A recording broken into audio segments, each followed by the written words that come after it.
sports fans, this is Robert with WTP Sports Dudes here live to talk some bowl mania. We got a bunch of SEC and Big Ten matchups in the bowl games, so I know T1 is really going to love that because right now the Big Ten, I believe, might be either 6-1 or 6-0. I can't remember who won that game last night because I fell asleep on USC and TCU, but we'll get to that in a little bit. Also got a second round matchup in the college football playoffs with the Ohio State Buckeyes and the Miami Hurricanes. That should be a really, really interesting matchup. I'm here this morning with my man S.E.C. Sean. This morning, how you feeling? You on mute, Sean. Forgot to hit the mute button. You know me. Feeling good. Took a little vacation this week. TCU won that game last night in overtime, by the way.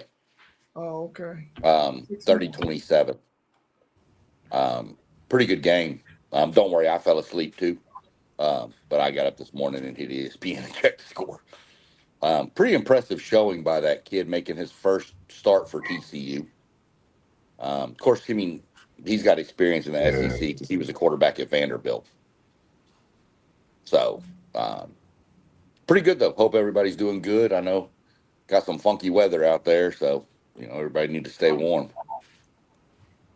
Definitely, yeah. We also got our man Mossberg of Level Up Sports 10, who did a fabulous interview last week. If you didn't get a chance to catch that last Wednesday, go back and check out that interview he did with Gage Brown. That was an awesome interview. Welcome to the show, my man Mossberg. How you feeling? Man, appreciate that, man. Feeling pretty good, man. Appreciate you having me. Good to see SEC Sean up there. And I don't know if I'm going to pull a one-take Zay and doze off a little if I hit my screen, but I'm feeling good. A little tired from the shift last night, right into what we do, but it's nothing better to do but talk about this big game. Thankful to see another day as we go into this new year. Happy New Year Eve to you guys and all the fans out there as well, man. We appreciate you all tuning in. Yeah, and, go ahead, Sean. Let me throw this out. I know anybody that tried to watch my series on NASCAR for beginners last night, I apologize to everybody. I did not realize the internet was that bad. I will be re-recording that. Any of the guys on the channel that watch this or hear this, if they want to go in and delete that video from their stream, just do it. I'm going to redo that stream when I'm sure the internet's up and running better. So just wanted to let everybody know I apologize because I tried to rewatch it just to see how bad it was brutal.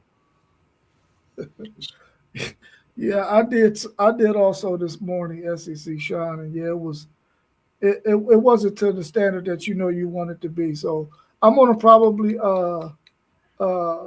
erase it as well and then just pick up the new one that you do. But I appreciate you catching that though. Because we definitely want to give all the people the best content we possibly can. And we'll redo that later on. Well, S.E. Sean will do that later on today so that'll be a good move. Let's talk, before we get into today's games, let's talk a little bit about what we saw yesterday out of TCU and USC, and also what we saw out of Tennessee and Illinois yesterday. What was your thoughts on those two matchups? Did you see any bright spots from either of those four teams that got you looking pretty optimistic about them in 2026? I didn't get a glimpse. I was actually asleep, napping for work for the Illinois-Tennessee game, but I did get a little glimpse, like SEC Sean said, about the quarterback for TCU. I mean, if he got, a few years left, I didn't really look into that. I think TCU would be good with the transfer. Say it again, SEC Sean. You said this is last year. He's done. He's done. But I would also say, just with that, I was going to say just to see how TCU play, having a quarterback like Hoover going to portal, coming out playing against a prominent team like USC. You got the Big 12 Big Ten, and Big Ten came into this undefeated. And as good as USC is, we all had our thoughts about them as the season started. But as the season progressed, we see how good of a team they were. And TCU, hats off to them, getting a big overtime win with the team, with the quarterback that came in. And like you said, from that experience at Vanderbilt, I think you could see some of that SEC play part late in this game, to propel them to overtime as well. Yeah, I don't know. Tennessee and Illinois, I've watched a little bit of it. I don't know. I mean, this is going to sound bad being that I'm an SEC guy. I just don't put a lot of stock into bowl results nowadays. Too many players opt out. You know, I just I don't put a lot of stock into it. I know that sounds bad being, like I said, an SEC guy, because the SEC's bowl record right now is terrible. But that's not why. I mean, I've been this way for a couple years with these bowls. Just like we'll get into it more when we get into one of the games today. Um, so and Tennessee wasn't really all that anyway. I've said that all along in when we were talking about in the previous podcast during the season about them being ranked and how they shouldn't be ranked. So I don't think Tennessee was all that anyway. TCU and USC. I'm telling you what, USC is going to be scary next year. USC is going, if they can figure out the defense next year, USC is going to be nasty. They're scary. The rest of the Big Ten needs to probably be on notice starting now. That running back is a walk-on, King Miller. Yeah, he's a beast, man. He's a true freshman walk-on, I believe. I know he's a walk-on, but I think he's a true freshman also. Dude, walk-ons don't do that right away. That's just not very often that you see that from a walk-on. So USC is going to be a problem, but I give props to TCU. They did what they needed to do. Handled business, came back and won. I'll tell you, a game that was real interesting that you didn't even mention, Robert, was that Louisiana Tech and Coastal Carolina game. Yeah, I was watching that game, and I'm glad you mentioned that. I don't mean to cut you off, but it's crazy in how the world, evolves, because the interview I did with Jess Lord Boateng, if we all can remember that, I actually got into the text and text him. Shout out to Jess Lord. I appreciate that interview for the conversation with Mossberg as well. Even you sending me a text back, during that game, and I was like, man, this game is going. Look like they catching a stride. He said, yep, the offense is, picked it up, in the second half. And watching that game just to see the talent that we really do have, throughout college football, I think it's an excellent thing, and seeing some of these kids, even though they may want to go to a Alabama, Ohio State, Miami, Georgia, schools like that, still to perform at schools like a Coastal Carolina, Louisiana Tech, as you see, is great schools as well. Well, and that's the deal is you get these. Oh, we got blocks. Got my granddaughter today. She brought me a bowl of blocks. Thank you. It was crazy. I was watching it. It was 14-3, and it was just like Louisiana Tech could do nothing on offense, and then all of a sudden it just clicked. Yeah. And they took off. It was a pretty interesting game, but people need to remember, with all these portals and transfers and stuff, they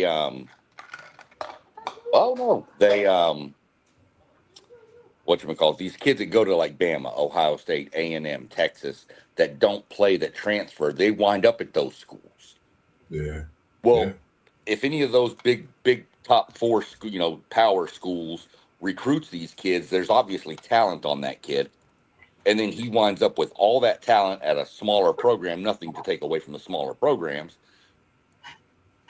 But the dude's probably going to be a superstar against that level of competition, where he wasn't even playing against the Big Ten, SEC type powers. Right. Correct. Great Yeah, point. I caught a glimpse of both of those games. And I don't take a whole lot of stock in bowl season either nowadays outside of the college football playoffs because we already know the dynamic of how those college football bowl games go now with people opting out and all that. So, I don't take a whole lot of stock in it, but what I do try to watch for in those games is the players who do play in this game that we know will be returning the following season. Have you seen any growth out of them in the bowl game from what you saw from them during the season? And if you didn't get to see much from them during the season, how excited you can get about them going into the 2026 season? And I think we saw some good stuff out of some of the players, but you also want to see how the style of play has changed in the games with teams during the bowl season. And I was watching the Tennessee and Illinois game, and Illinois stuck to the fact that, listen, we're going to run the football and we're going to be physical in the trenches. And you saw that out of them yesterday against Tennessee. But you would think that Tennessee understands, listen, Illinois is going to run the football. Yeah. What do we need to do physicality wise to slow down this run game? You can't let them have that last drive on you and they just getting all kinds of fourth downs running the football. You know what I'm saying? And then they jump off sides on the one and make it a 4th and 1, which was horrible on their part. No discipline right there. So you look for that kind of stuff, man, to see what up and coming players are going to be able to perform in 2026 for those teams. And I like the way Illinois stuck to their script. They run the football and they let Altmaier throw the ball here and there whenever they need to get a long distance third down or something like that. But they play really physical like we see them play all season. So I like that out of Illinois. As far as the USC game, me and Parlay Poe is in the chat. Post game is in the chat as well. Good, fellas. We talk a lot about USC, and this has been ever since Lincoln Riley has been there, which has been what, almost 4 years? Yeah. They still haven't fixed that defense. Like, what is going on with USC to the point? And I know it's just a bowl game, so I'm not putting a whole lot of stock in the bowl game, but I am putting a lot of stock in the fact that for 4 years we have not seen Lincoln Riley and that USC defense get to where it needs to be. And we know that there's a lot of talent out there in Southern California, in California on the West Coast, period. That why is this off their defense still struggling, even though their offense has been really, really good? When is he going to fix that thing? And I think if I was him, I would go ahead and call Pete Kwiatkowski and say, listen, we need a defensive coordinator who can help us here on the West Coast. He did a bang-up job at Washington when he was there. He did a really good job at Texas. It's just the thing at Texas was he was just giving up way too many yards on the back end. He wasn't able to mesh his back end with his front end. I will call Pete Kwiatkowski because he wants to go back to the West Coast and get him as my defensive coordinator. Now, I don't know who he got to let go to do that, but he need to make it happen because if he doesn't, I'm telling you right now, Oregon's going to pick him up. Man, Oregon's going to get him. So I would strongly suggest that they go ahead, Lincoln Riley, and get PK because they need to get that defense together. Because I agree with you, SC Sean. Offensively, USC is going to be a problem. Defensively is where their issue is going to be. Are they ready to handle the physicality of the run game that we know is going to take place in the Big Ten? That's from so far what it seems, I would say no. But making that higher, I think you could say yes. If they make that higher. I think when you talk about USC and you think of them defensively, what's the one player that really stands out to you that you could think about from USC in the last few years, within itself? So we know when it comes to defense, it's normally a whole team, effort, and you have players that you'll look at throughout the season as it progressed. But that's a great question. As of now, I don't think they can hang with the trenches of the Big Ten, which is not good moving forward. But if they make this hire, I think making this hire could bring in a linebacker, that could bring in a defensive end to kind of change the culture in the defensive mindset up front. That's something that has to happen fast, because if it don't, I think it could get ugly in the trenches for USC for years to come, and that's not a good sign. Good to see you as well, Parlay Poe and Post Game, man. Always good to see y'all tuning in as well. Yeah, I believe Oregon definitely is losing their defensive coordinator. I don't know if you're talking about both of them post game or if you're just talking about Oregon, but I believe Oregon is definitely losing their defensive coordinator. So I'm quite sure he's going to give Pete Kwiatkowski a call because he really wants to go back to the West Coast and coach out there. And we also got news that Ryan Williams is saying that he's coming back to Alabama. That was a big question that we had a couple of streams ago. What is the verdict going to be with Ryan Williams? The fact that he has not had the season that we expected him to have, way too many drops, hasn't really been used well in their offense, and he only had, I think, one catch last week. And some other commentators from some other channels and even from national television are saying that Ryan Williams, they were concerned about if he was going to come back or not as well. But he did say that he's going to come back to Alabama. Well, I guess we just have to wait and see after the transfer portal window is closed if that is really the case. And postgame said USC is also losing their defensive coordinator. So Pete Kwiatkowski, you better be on your way. You're exactly right, Parlay Paul. He cannot make the catches in traffic.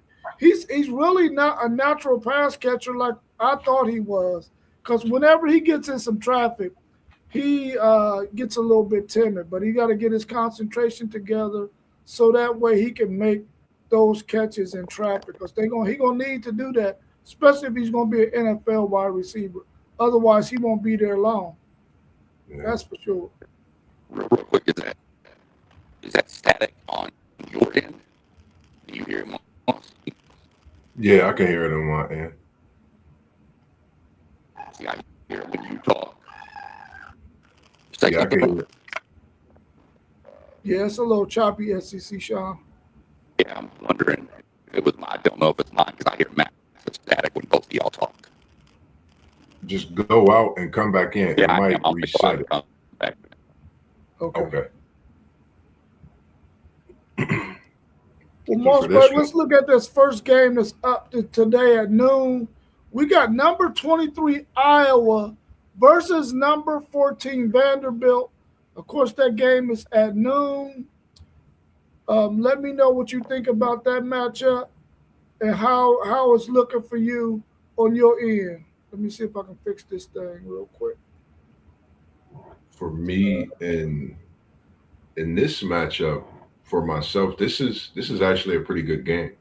I think we're looking at two teams that are very, very hungry for a win, two very, well coached teams. And I think throughout this season they were both right there, at playoffs edge. So I think we're gonna get a playoff type matchup in this game today. I think this would be that style of game.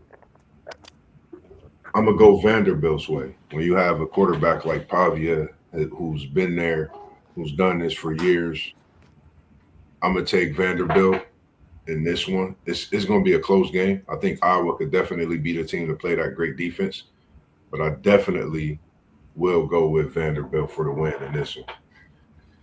Parlay Poe.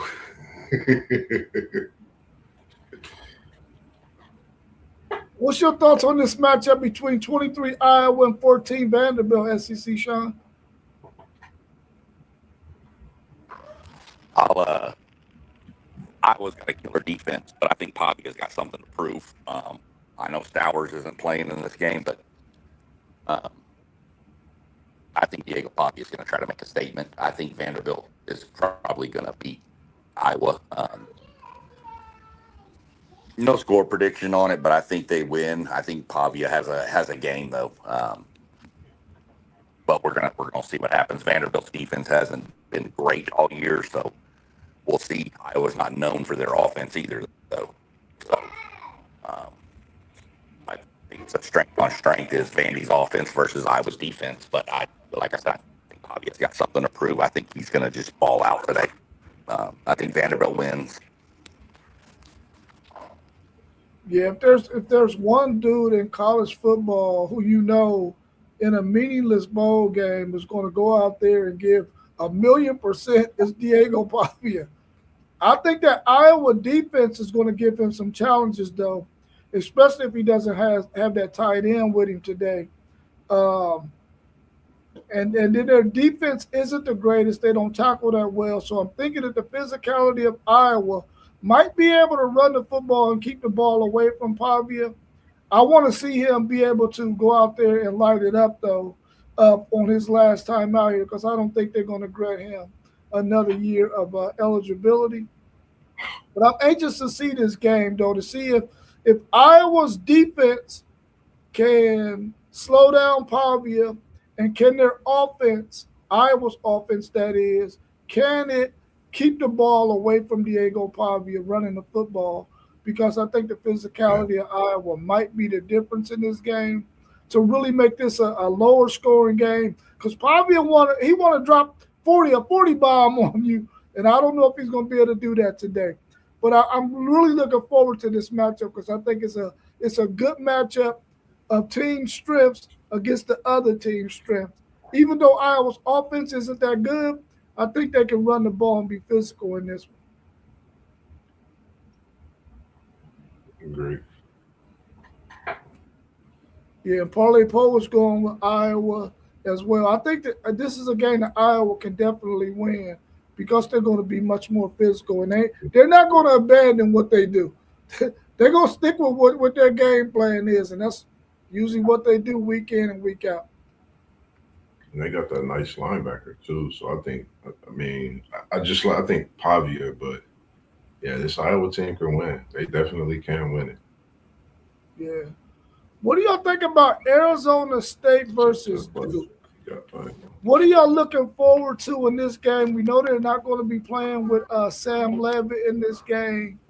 We'll get a good chance to look at their backup quarterback a little bit more, who is possibly going to be their starter next year. They signed their coach to an extension.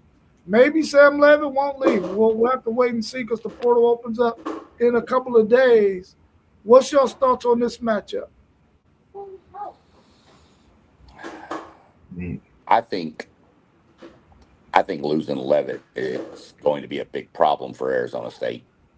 I know backup, whatever's got talent and all that, but it's not that experience level. I think Duke's come on with their offense. I think Duke's offense is pretty crazy. I like the way they've been playing at the end of the season here. Winning the ACC. Duke may feel snubbed, feeling like even though they won the ACC, they should have got into the playoff as the ACC champion. Last year they would have. They didn't this year. I think Duke comes out and wins this game. Pretty close game. I expect it to be a really entertaining bowl game, but I think Duke wins it. I think their quarterback makes a play or two at the end. So that's all. Give me Duke. Man, as I am an ACC guy, I'm going with Duke.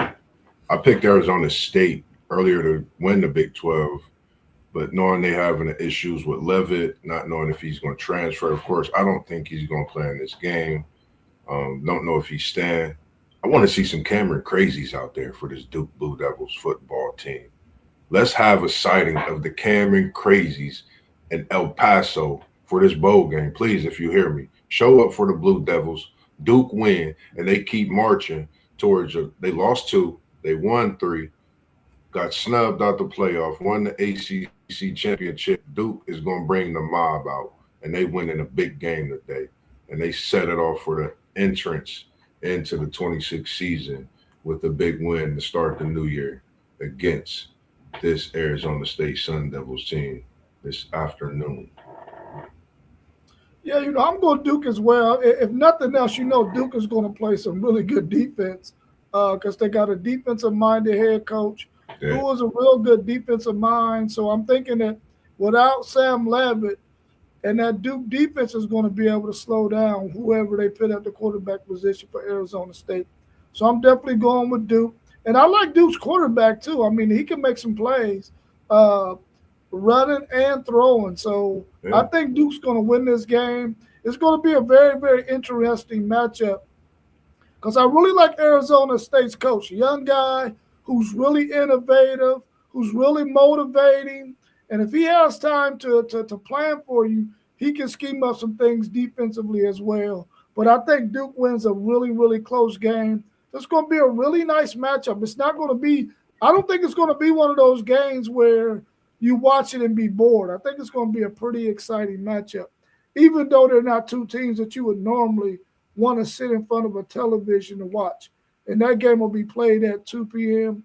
We also got our man Jet Life in the chat as well, who's also picked Iowa and also picked Duke. So we almost got a clean sweep on Duke. Let's see if anybody else picked Duke in this chat. Sweet. He said Mensa. Parlay Pro, who Our you man going with? In Postgate the said East? Mensa is ACC's best quarterback for the next few years.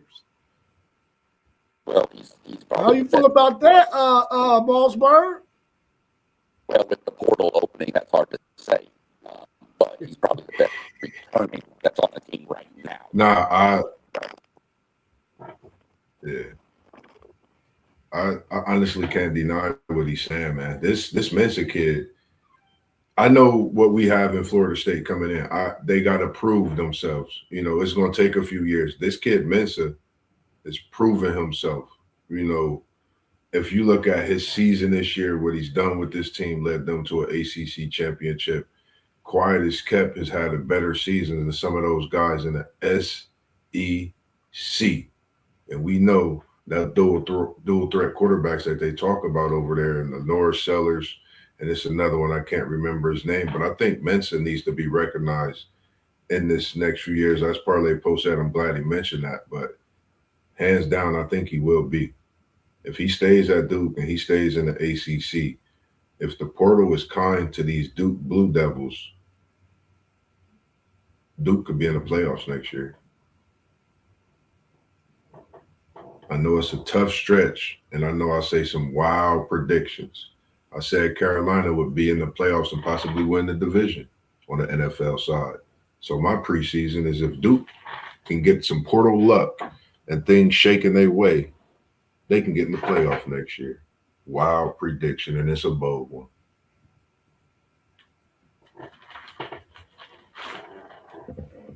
Yeah, let's move on to our next matchup. We got number 18, Michigan versus number 13, Texas at 3 p.m. today. This is probably going to be one of those games where both teams are just trying to see what they got going into 2026, taking advantage of the 15 practices that they got.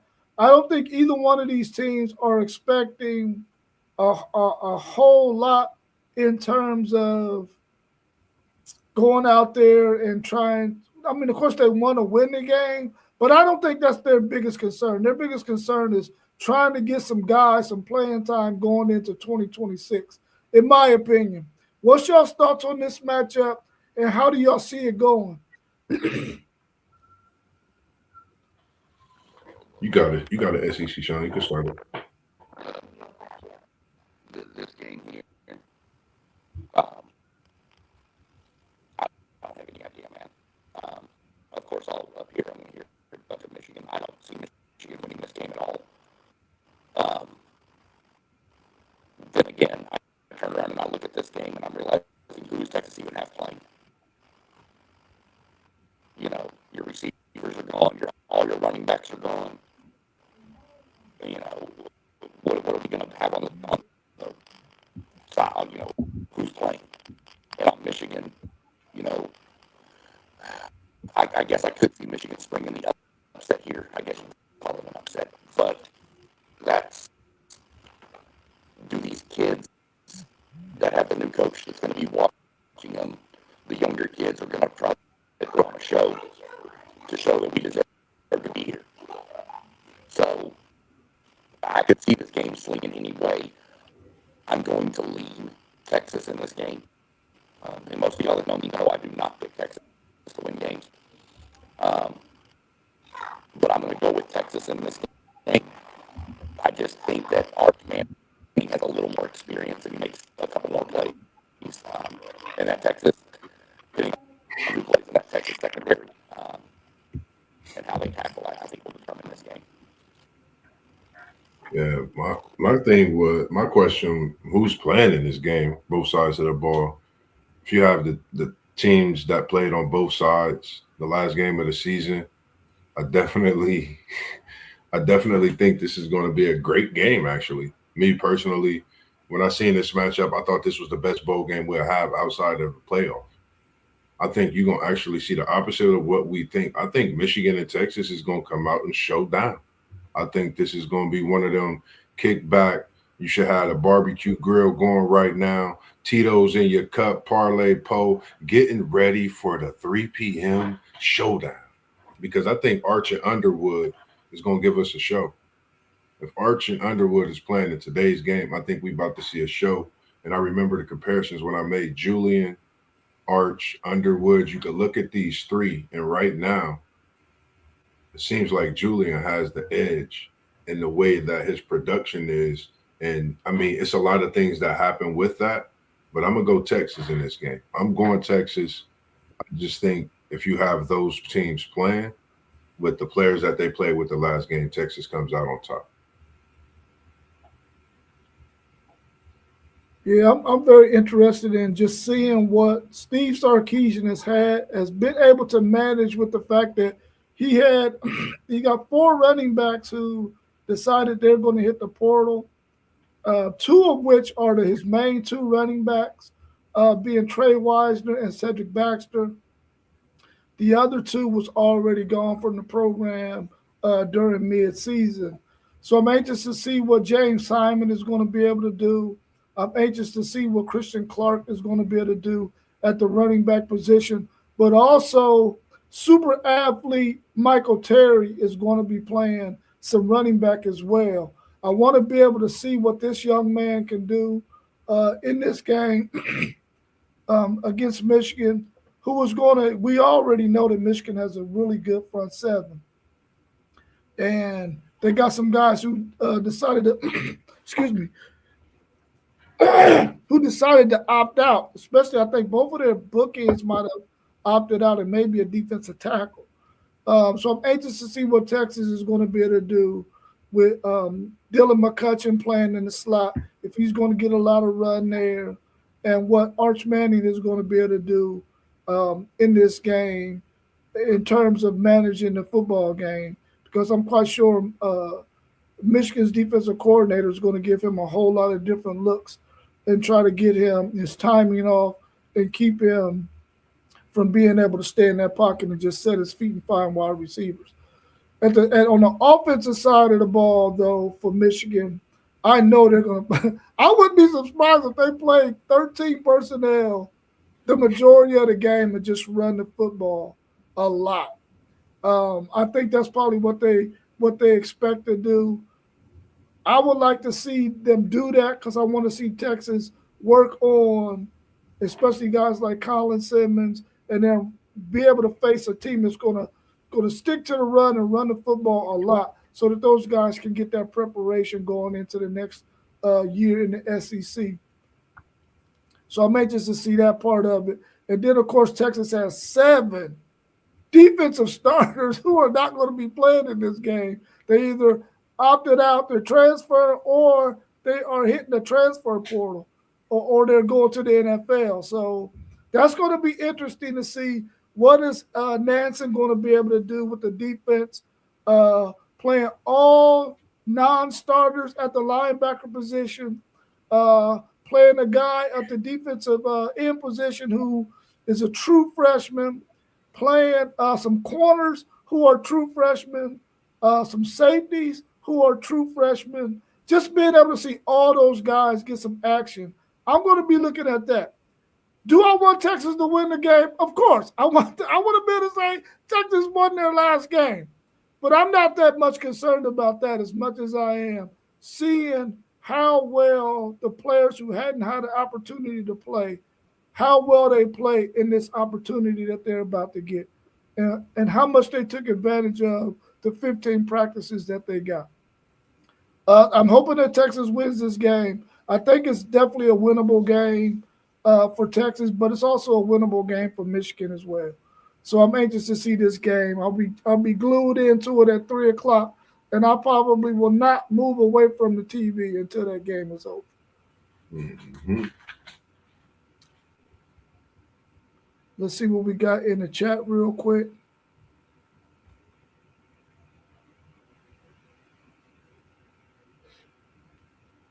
He said, Parlay Post said only 2 previous staffers are returning for Michigan. Wow. That is very interesting. Parlay Post, if you could, in the chat, tell us how you feel about the hiring of Cal Whittingham. Was that a guy that you were okay with them hiring as their new head coach? If you could, in the chat, please.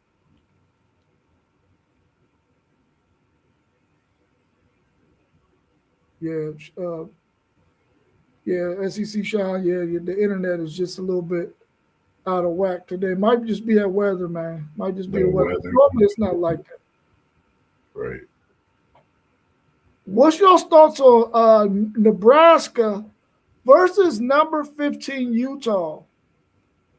And is Nebraska, well, they probably won't, but should Nebraska be looking to go in a different direction coaching-wise? Man, isn't this the coach that actually brought Raiola in? Wow. And he's leaving. That's a great question. I think his time may be up because he wanted to change the program with having him as the center of the quarterback.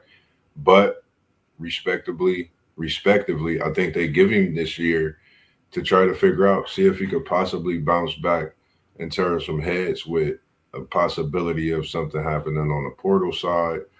You just don't know. But I feel that Utah definitely is going to put up a fight. And when I say fight, they're going to throw blows left, right.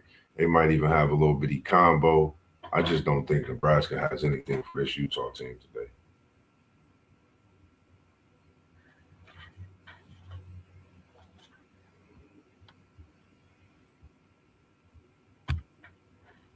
What's your thoughts on this one, SEC, Sean? Not even close. He said, I'm going with Utah, and it's not even close. Yeah. That's what I'm going with. I got, Utah stud D end isn't playing either, as far as I know. I know he's entering the portal. But yeah, I mean, Nebraska's got nothing. I think Utah rolls. I think Utah runs them out of the. Agree. Yeah, I like Utah in this matchup too, man. I really don't. Man, Nebraska, man, I'm just so disappointed in them, man. I just think that they had opportunities to try to make a name for themselves in the Big Ten, at least, especially these last couple of years. And they just didn't do it, man. And I'm like, maybe you need to get a new, because Nebraska is not a easy place to recruit to. Outside of them being in the Big Ten, what else is there that will make a player want to go and play at Nebraska unless they have some award-winning coach? And I think that they don't have either, even though their coach is a good coach. I just don't feel like he's going to be able to do the things he needs to do at Nebraska in order to make them relevant, especially not in the Big Ten when you have teams like Ohio State, Michigan, Oregon, Penn State, USC on the come up.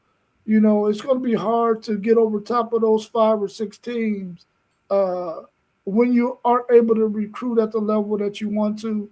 You get a Dylan Raiola, who was considered one of the top quarterbacks in his class coming in, and you see how well that played out. And of course, he's transferring, he's going in the transfer portal. He said it ain't about money, it's about trying to get to a team where he can compete for the college football playoffs.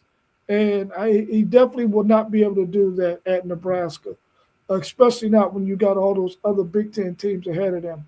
But I'm going to go with Utah in this one as well. I think they're going to play really physical and really gritty like they always do and go ahead and pull out that victory.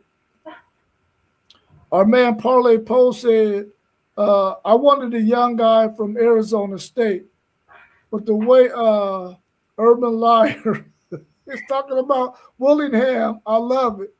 But dude, 66 years old, and it's one of the portal open on the second. So we had to do something quick. Yeah, you had to get somebody in there quick because the portal was about to open, and they had to go ahead and get somebody in that spot. I think Cal Willingham is a really good coach. I think he fits the mold of Michigan because Michigan wants to play physical football. But I think at the same time, Cal Whittingham can find him an offensive coordinator who can maybe open it up a little bit more than what you've seen in the past couple of years with Sharon Moore and Harbaugh. So I think that they're going to be in pretty good shape with Cal Whittingham for sure.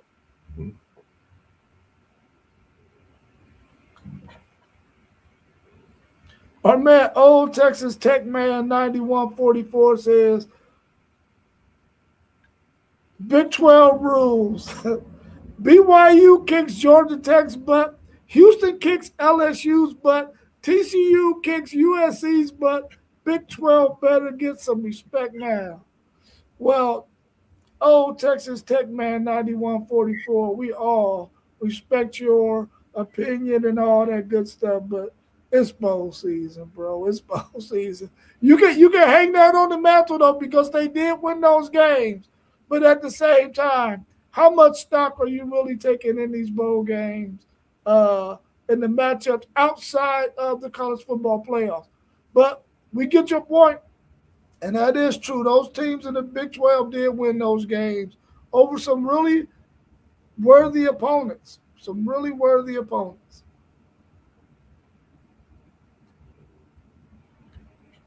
We glad to see you in the chat too. We was hoping that you was going to be here today. Oh, yeah.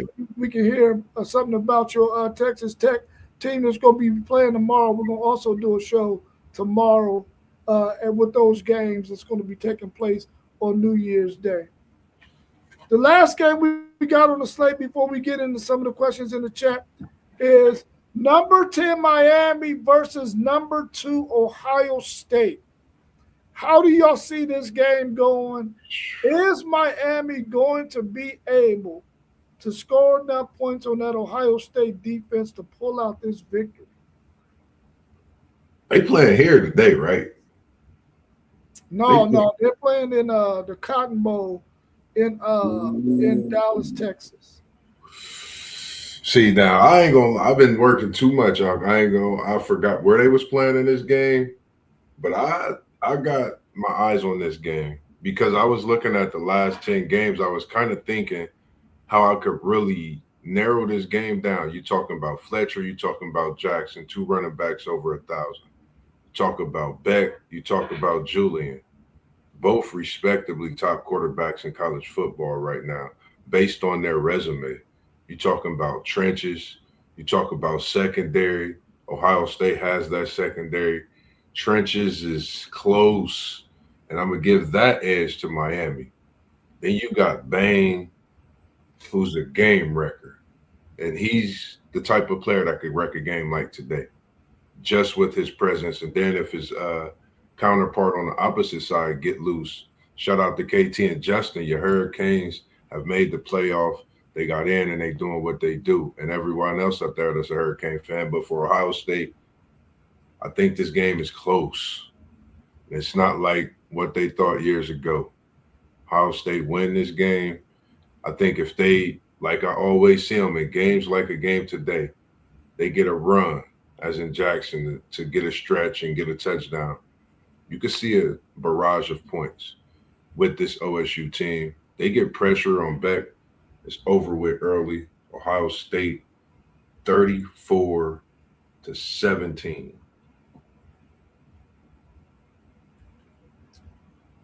Yeah, SEC Sean said, first he said Miami wins in a close one. He said, wait, I meant Miami lose in a close one. And our man Parlay Post said OSU in a blowout. Our man Jet Life said, I expect Miami's defense to show up. I'm interested to see how our secondary holds up. And can they control Bain Jr.? Yeah. It's going to be a challenge. Don't sleep on the U. I feel like Miami has some things that they have to do in order to be in this game. You got to make sure that your two bookends, Mesidor and Bain, have to be able to get organic pressure on Julian Sain to keep his timing off, to keep him from being able to just sit back there in the pocket comfortably. They got to make him move. They got to throw his timing off. If those two guys can do that organically without having to send a lot of blitzes, they can be in really good shape because then they can use extra people on the back end to control those dynamic wide receivers for Ohio State. Miami's defensive tackles, you got to control their interior. You can't allow them to be able to get to run the ball with Bo Jackson in between those tackles. They got to be able to handle that. Because if you run that Mesidor, you can make some things happen and run that Mesidor. Running that Bain isn't such a good idea. But you can run that Mesidor. So they might be able to make some things happen that way. Miami offensively against Ohio State's defense, they have to figure out a way to run the football. And I think defensively, Ohio State, that might be their weakest thing defensively, is they do not stop the run as well as you would expect them to. A team can continue to run the football and not get away from it if they don't allow Ohio State to score a lot of points. If Ohio State doesn't jump out to a big lead on you, then you can still stick with your run game. And Miami is going to have to hope that that's what they can do in this game, is keep running the ball throughout this game, because eventually they can make some things happen in the run game. But they also got to make sure that they got a package ready for that dynamic. What's his name? Malachi Lee? Is that his name? Yeah. They got to have a package for him. He got to get his share of touches. You got to find a way to scheme him open. If you can get him on a linebacker or safety in space, you got to make that thing happen for him. And you got to make things easy for Carson Beck. You can't put it on Carson Beck's shoulders. Otherwise, you can cancel Christmas that has already passed. So I think Miami has a chance in this game to keep it close and make it interesting at the end, but they really are going to have to do it from the defensive side of the football to stay in this thing. Otherwise, Ohio State will go ahead and blow them out. I don't think it's going to be a blowout. I think it's going to be a really, really close game. I think both teams are going to come with their A game, and it's going to come down to whoever has that last possession is what I'm thinking. Like, I know in the last time Ohio State played last week, a few weeks ago in the Big Ten Championship, I picked them to beat Indiana.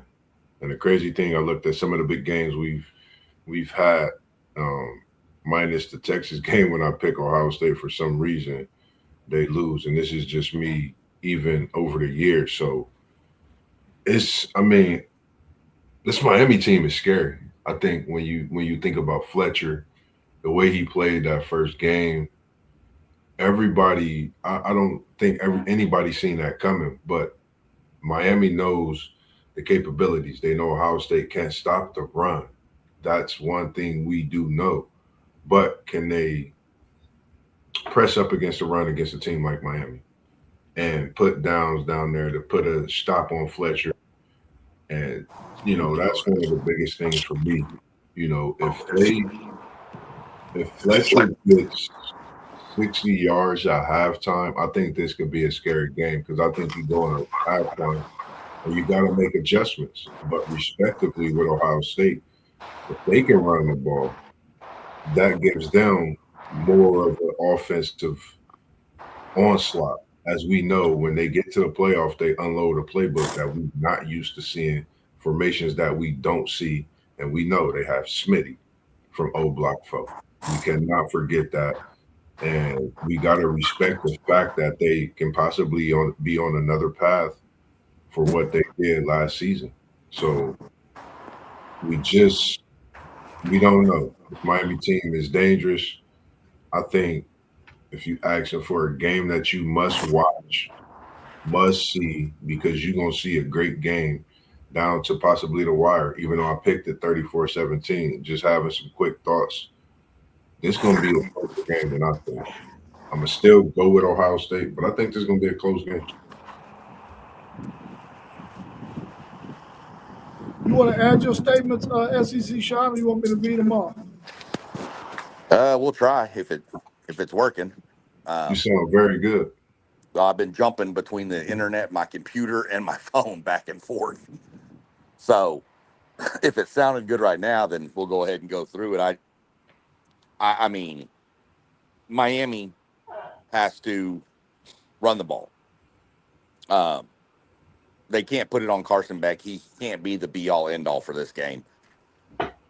My theory on this game is that Ohio State, they have to run the ball too, but they also have to utilize the quick pass game.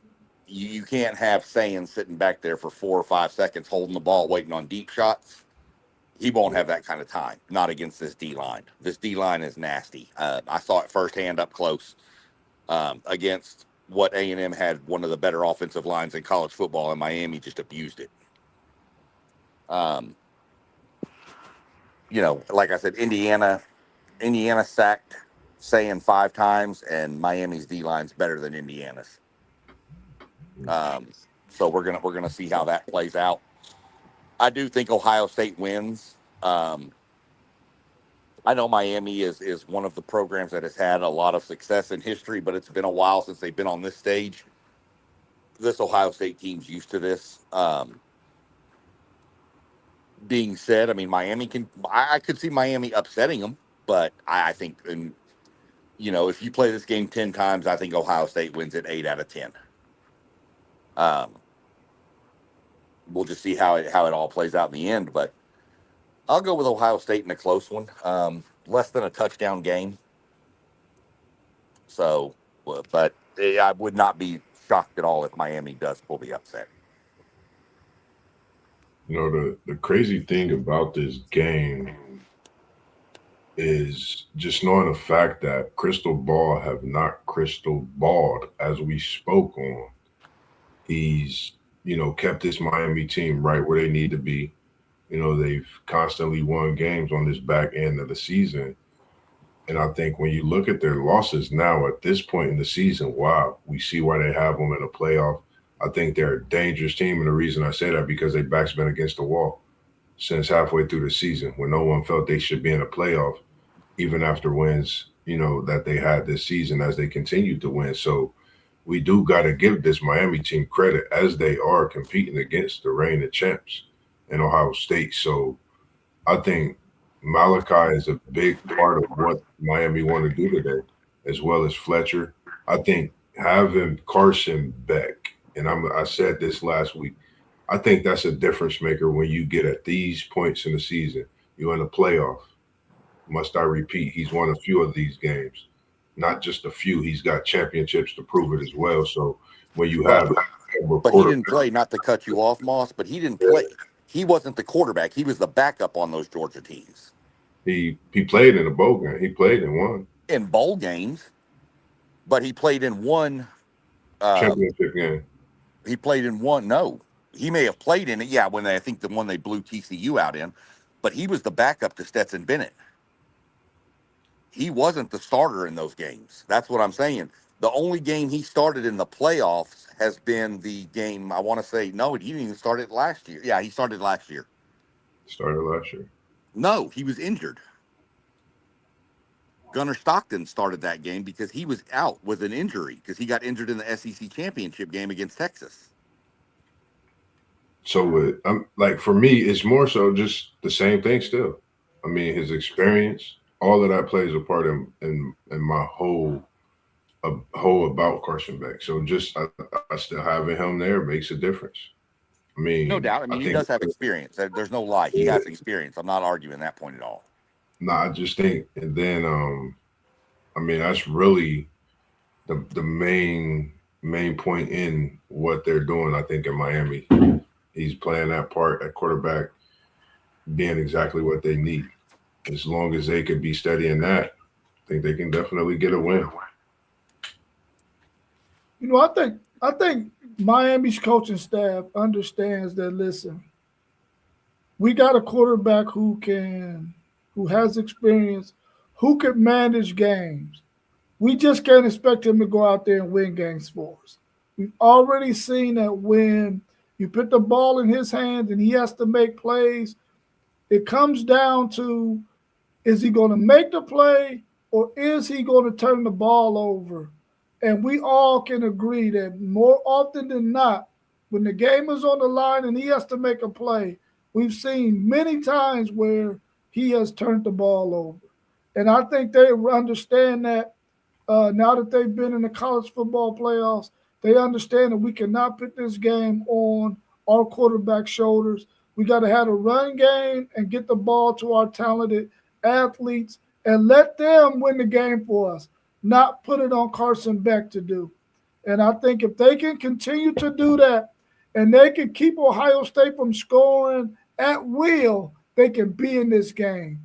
Because I believe that organically they can get pressure on Julian Sain, which we have seen. Julian Sain has been lights out all season. He has.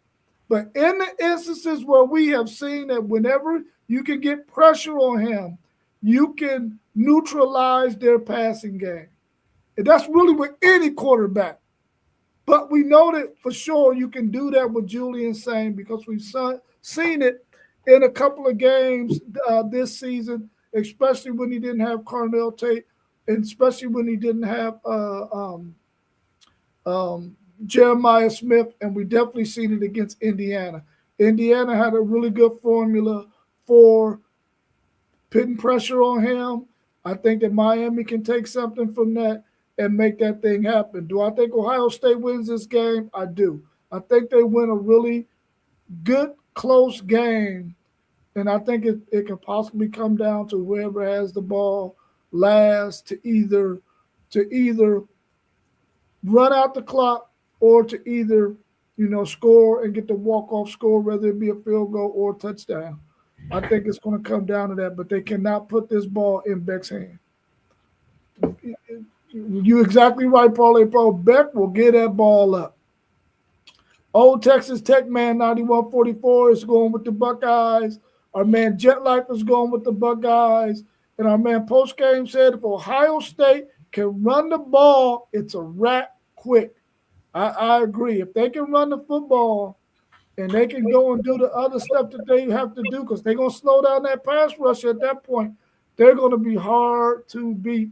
But I think Miami has the athletes that if they could just organically get pressure on Julian Sain, they can leave guys on the back end to cover those wide receivers. The more help they can have back there on their wide receivers and get pressure with just four, they can be in really, really good shape. And they have to be able to run the football.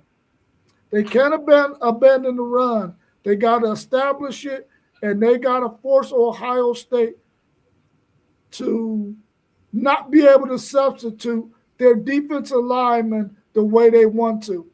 You got to be able to go tempo sometimes on Ohio State and force them defensive linemen to run sideline to sideline sometimes to make tackles to tire them out. If you can do that, you can take advantage of what I think is the only weakness in Ohio State's game is they're not as efficient as stopping the run game against a team that can run the football well.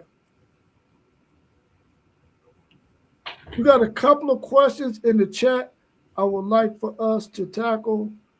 Let me get to them real quick.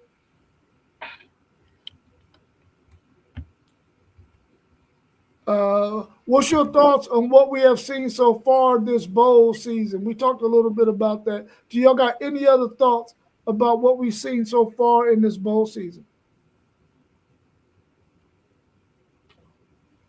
No, not really. Just, I mean, I like the games. I mean, I know how we feel about them. Not seeing a lot of players play, seeing some players play, like SEC, Sean said, some players that was going to those bigger schools playing for some of these smaller schools.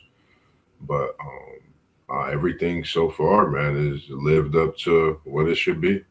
You know, we getting what we should see, and even more great matchups to come as we see today.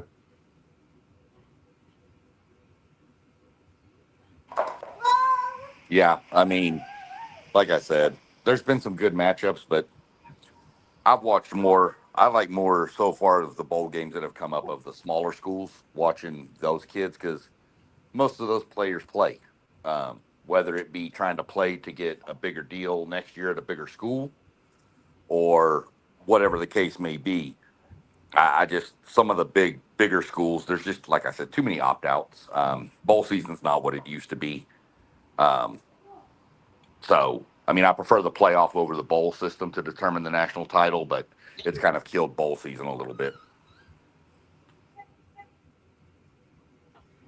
Yeah, I agree with you on that, SEC Sean. I think the smaller schools that were matched up in bowl games played a lot more competitively than what we've seen in some of these other games. Now, of course, the more better the better matchups between some of the Power Four schools have been some pretty good contests. Like we've seen a good contest last night with Illinois and Tennessee. We've seen a good contest last night with USC and TCU. When it comes to those kind of matchups, it has been some really good football that we've been able to see. As far as some of the other stuff, man, you get some players who opt out, who you know are going to probably get drafted in the NFL on day 3, and they're not playing. I'm like, dude, are you serious? But if the Senior Bowl calls you, you're gonna go play in that, but you ain't gonna play in your bowl game.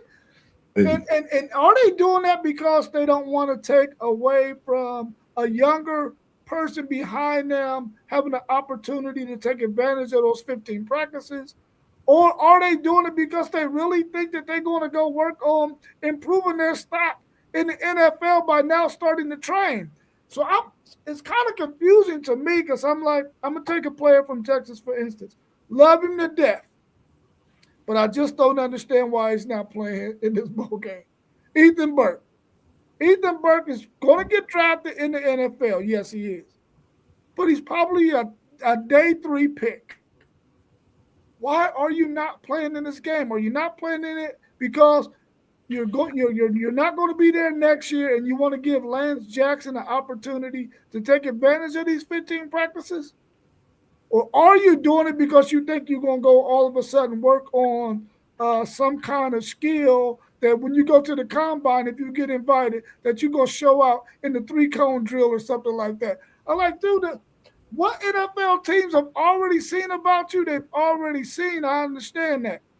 But at the same time, you have an opportunity to play in this last game with your brothers on your team. Why would you opt out of that when you already know I'm probably going to be a day 3 pick? So that kind of was confusing for me with some of these players, man. Why are you opting out when you know you're not going to be a first-round draft pick or even a day 2 draft pick? That's a good point because I think sometimes when you play in a bowl game, you can actually go from a third day to a first day, late first round pick. I think with money involved in this NIL, you just don't know. They might be paying to play their games too. Just throwing that out there, but you just never know with the day and age that we in. But I would love to see a player that's getting drafted, you know, looking at a day 3. But if you play in your bowl game, you might go against a team that's playing a different type of scheme that the system might fit this NFL team for you defensively, the way you're playing against this offense that's coming at you. So I mean, a lot of those things, you know, go into play. I know they got to train and get ready, but I don't know, man. I'm trying to put my mark on everything possible. I'm trying to go out in the bowl game and play. That's my last chance to play, get that college experience. I'm out there with my boys. That's just me. But these players have heard it so long that if you play in this game and get injured, it hurts your draft stock. And they heard that for years. So that's what really started all this opting out of bowl games was, oh, I don't want to get injured, and ruin my draft stock. So, I mean, but like to your point, if you're a third day draft pick, I mean, what's the difference? You're either going to be a third day draft pick or you're going to get injured in a bowl game and probably be signed as an undrafted free agent. I mean, what's really the difference besides a little bit of money, maybe, to be honest? So, um, I don't get the whole opt out. I don't like it. That's why it's not so great to me. Yeah, that's my point too, SEC Sean. If you know that you're going to be a day 3 draft pick, I think you should be playing in your bowl game. That's just my opinion. But I also agree with what Post Game is saying. Y'all got to understand these guys have to train for the combine. Yes, if you're a first, or if you've gotten a first day draft grade or a second day draft grade, you're gonna be a top 3 round pick. I can get with that because I know that a player like Malik Muhammad, who opted out from Texas, needs to improve his 40 time. I get it. You got to go do what you got to do. I'm okay with seeing these young players get in there, and I'm okay with Malik Muhammad going and improving his 40 time. I'm okay with that because he's going to probably be a day 1 or day 2 pick, most likely a day 2 pick. I'm cool with that. But guys who I think that are going to be a day 3 pick, rounds 4 all the way to 7, I think you should be out there with your teammates playing. And they might have some other reasons, like I said, why they're not playing and why they opted out, because maybe they want this young guy who's going to have a chance to start next year. Maybe you want to have him get all of those reps with the first team to get him prepared for next team. You're taking one for the team at that point, I guess. But I would have liked to see my man Ethan Burke. I would have liked to see Michael Taft play in this game, man, because I feel like both of those guys, being Austin kids, should have played in this game, man, one last time for the Texas Longhorns, just for their legacy, especially when you know you're going to be a day 3 pick. That's my point on that. Okay, here's my rebuttal to post game. They need to train for the combine. How much is the kid? We'll use your guy Muhammad, right? Okay, so let's just say he runs a 4.440 right now. How much is he going to increase that 4.4 over the next 2 weeks that he could have been practicing? Is he going to become a 4.2 guy over 2 weeks? I don't think so. So the training for the combine, you still have plenty of time between the end of the football season, bowl game, and the combine to train. That's I don't find that as a good enough excuse. These guys are elite athletes. What I'm hoping happens is these NIL contracts come up with clauses like if you're going to be paid as an employee of the university now, you must show up for work every day. I can't just say I'm not going to go into work one day and expect to have my job over and I can't take 2 weeks off of work without having vacation time. I can't just not show up. So I'm hoping there's clauses in some of these contracts moving forward that, part of your structure is you playing in every game the team plays, including bowl games. So, but that's my thing. I mean, I get the training, but I mean, it's 2 weeks. I mean, what are you really going to improve over 2 weeks' time? How much can you improve? I'd love to see a metric on it that says you can increase your 40 time by 0.2 of a second, or you can increase your, bench press reps of 225 by 14 over the next 2 weeks. I'd like to see the metrics that support that because I don't believe it.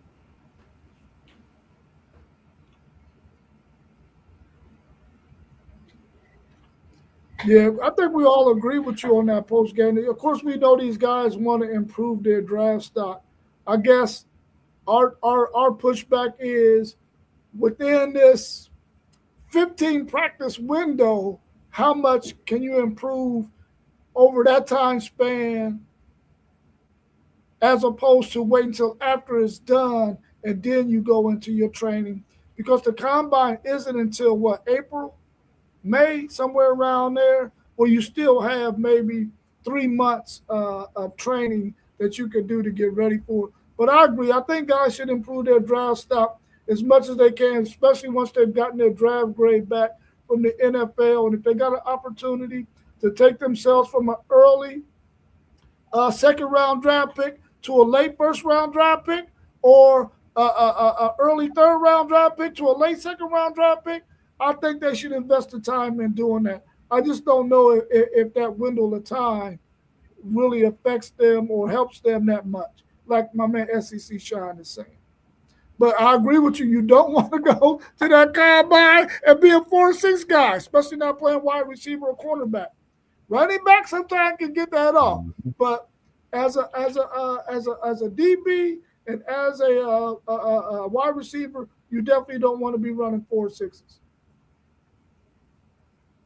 Yeah, it is more than just a 40 time post, but we also know that that 40 time is very critical as well. Uh, and I agree with you. Yeah, there's a lot of technique to running a 40 that has to train, and trust me, it's been yeah, you've seen it at the combine where guys have trained on their technique of running that 40-yard dash, man, and it really has made them some extra dollars and cents, that's for sure. Are there any bowl games out there on your bucket list that you would like to attend that you know that your team could possibly make it to in the future that you want to try to put yourself in position to go to? Can I say an ACC championship for my Seminoles right now, not a bowl game? But nah, I would say not being my team. Of course, bowl game I would like to go to, man. Of course, would be the granddaddy of them all, national championship. You know, regardless of who's there, just any bowl game in this sense. I would say just the experience of a bowl game.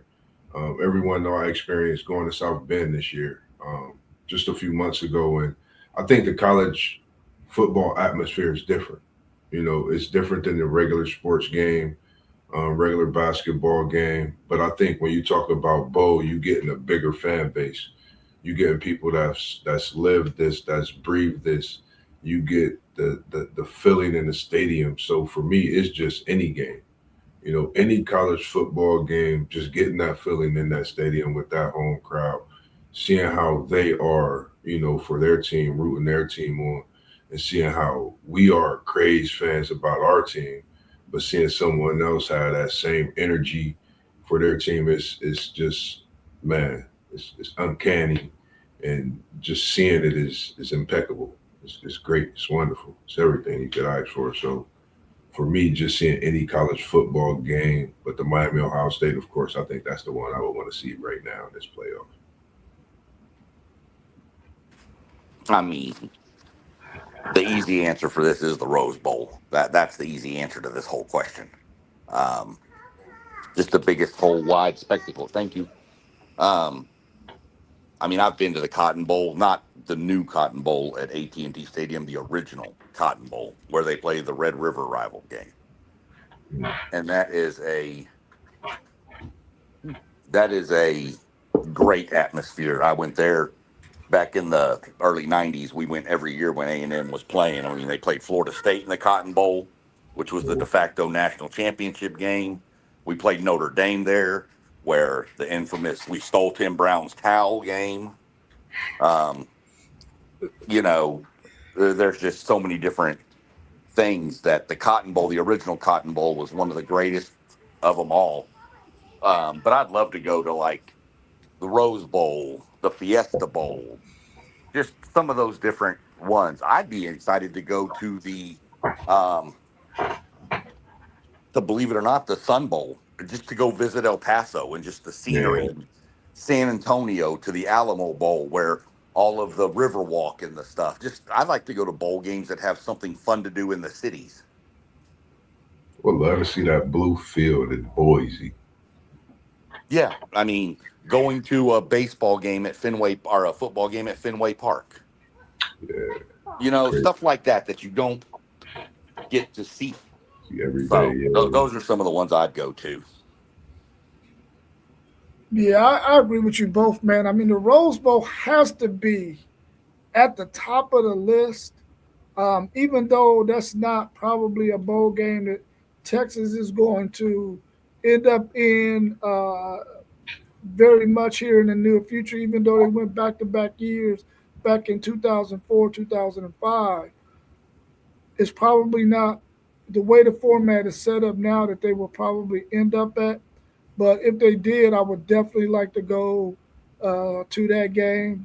We had an opportunity to go to the Alamo Bowl a couple of years ago when Texas played Washington, and uh, we didn't want to get stranded, so we did. So we didn't go because at that time the weather was really, really bad, and they advised us. They said, "Listen, yeah, you might get to this point, but you're gonna get stuck right there. You're not gonna even make it to the Alamo Bowl." So we didn't. So we didn't go, even though we were slated to go. We had everything booked and ready. I would like to go to if Texas makes it to the Mercedes-Benz Stadium to that bowl game. I think it's the Peach Bowl. If they ever make it to that one again, I would definitely want to go there and play in that one. Of course, the Cotton Bowl. I got to make a Cotton Bowl. I had an opportunity to go to a Cotton Bowl back when Texas played Mississippi State. Ricky Williams last year. I had an opportunity to go and didn't go. Had opportunity to go to the Fiesta Bowl when they had Cooper and they played Ohio State played there. Mm. Didn't go. And so, those opportunities that I've had that I've let slip through my fingers, I'm not letting them slip through my fingers ever again. We are going. Yeah, definitely, man. It's an experience, I think, and you know, I say the granddaddy it just throws me in the mindset of hearing Keith Jackson. You know, one of the main reasons I really watch college football, just hearing his voice, I can still hear it echo throughout watching college football today. So that's why I say the granddaddy of them all, which I think today is possibly, Rose Bowl being one of them that it was then, but the way the national championship is now. So, man, it's just crazy experience. Let me lay this last question out for y'all, man, and everybody that's in the chat, and give me y'all's feedback on what y'all think about this layout in terms of the bowl games for the future. Would you like to see whoever makes the bowl committee, whoever they are, outside of the college football playoffs, would you like to see them go ahead and rank the importance of the bowls after the bowls that are considered to go to the college football playoffs and just take the next top two Power Four teams, y'all play. The next two after them, y'all play. The next two after them, y'all play. And so on and so forth until you get all these Power Four schools matched up against based on where you rank that. And it can go beyond the top 25. Would y'all like to see them go to that kind of a format to make these bowl games a little bit more interesting? I was just about to say that. That's very interesting. We've been having so many takes on this, even SEC Sean, the playoff format as well. I think with this being towards the end of the season and playoff, I like it. I think that gives us a great look at some bowl games similar like when they had the BCS. We get some of them bangers, even in how we call them during the season, throughout the season, even at the end of the season as well. So I kind of like it. Like,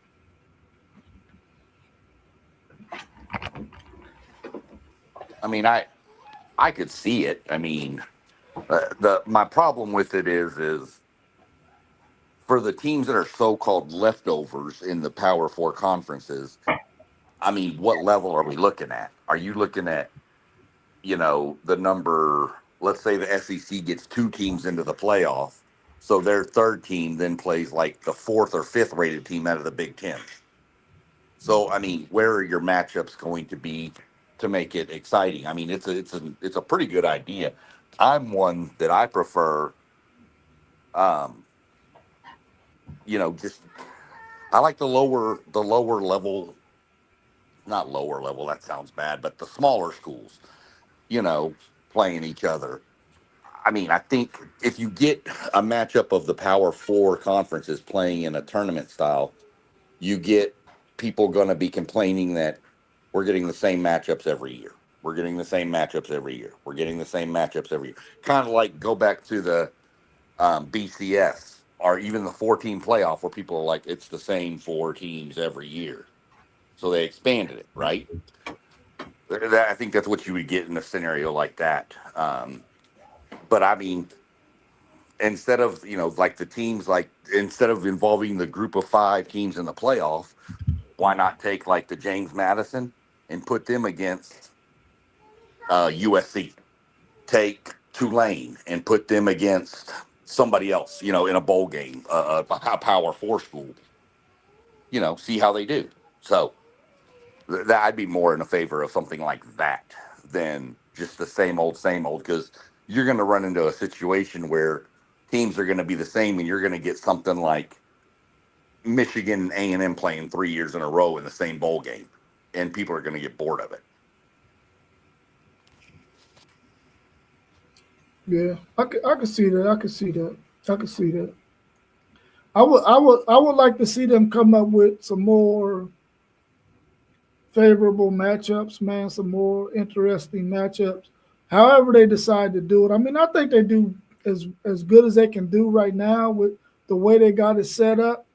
Um, we gotten some good matchups. I mean, it would be really great if they didn't have opt outs. Like I think this Michigan Texas game would be a really good matchup if they both didn't have the opt outs and didn't have the other scenario swirling around both programs. Texas getting rid of some coaches and Michigan with the situation that they have. I think this could be a really good matchup. I think it's being overshadowed by those other things. But anytime you got a Michigan and Texas matchup, nothing but good can come from that, right? And I think that the Illinois and Tennessee game was a really good matchup too. But I think they both fell evenly in the rankings, pretty close anyway. Illinois was a really good team in the Big Ten, and Tennessee had a decent record in the SEC, but we knew their defense was horrible. But matchups like that, like today, we're gonna get Iowa and Vanderbilt. I think that's a good matchup as well. So they're actually doing something right. I just like to see them get a little bit more parity on some of them, where you don't get some of the blowouts that we've seen early in the bowl season, where some of these teams just weren't matched up correctly, in my opinion. But that's all I have in question wise in the chat. Is there anything else y'all want to discuss before we wrap up? We're going to talk tomorrow about the three other college football playoff bowl games that are going to take place on New Year's Day, along with the other bowl games that are going to be played outside of the college football playoffs. And then we're going to start talking about the NFL, their last game of the season coming up, their last week, and going into the playoffs. And some of the games this weekend that have positioning implications. Some of them even have playoff implications to them. So we're going to talk about that either on Friday or Saturday. But for today, you got anything else y'all want to discuss before we wrap up? No, I'm pretty good. About ready to keep an eye on the games today. Like I said, I'm going to wait and see what my internet does and whatever, and go from there. And then, anybody that tried to watch that last night, just keep your eyes open. It'll be coming up again. To get that caught back up. So, other than that, just get through this day of football, see what goes on. Yeah, man, I'm about to try to get me a little rest. I got to work tonight. But yeah, man, make sure when SEC Shine drop the NASCAR that you go check that out. Very, very informal information, and it'll get you in the swing of things. He's telling us about the app. With that app, I'm gonna just tell you to go to the channel. Just go to his channel. Everything I'm trying to tell you, you need to hear on that channel.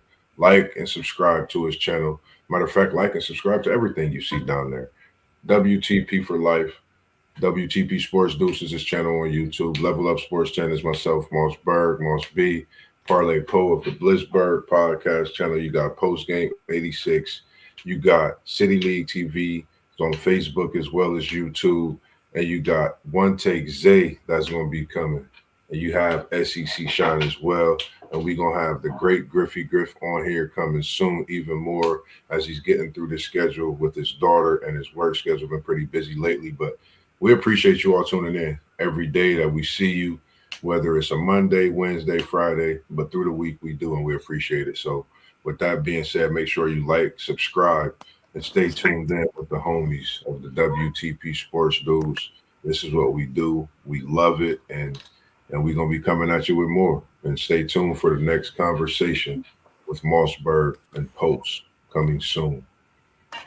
Just quick reminder too, don't like and subscribe, of course, as Moss said, but there's also a little bell icon that if you click it will let you get notified when any of us go live. If you'll go do that on every one of our channels, you'll know we're going live. So if you want to tune into something, you'll get an alert, hey, they're live on this channel, and you can go watch it. So just hit that little bell. That'll give you all you need to know as to when we're going. Yes, sir. Yeah, And we appreciate everybody who has done that so far. Definitely be on the lookout for SEC Sean doing his NASCAR for Beginners Part 4, a redo on that later on this evening if he can get that going. And then also we'll be back tomorrow morning at 10 a.m. to talk about those games that are going to be taking place tomorrow. So make sure you hit that notification bell so that way you know, oh, man, they're going live. I got to be there to tune in. we appreciate it in advance, man. As we always do, man. City League TV, tell us we in the building and we out. Enjoy the big game tonight. Figure out who gonna win. Come let us know what you think. Don't forget to like and subscribe. Bells on as we do. Peace. All right, peace.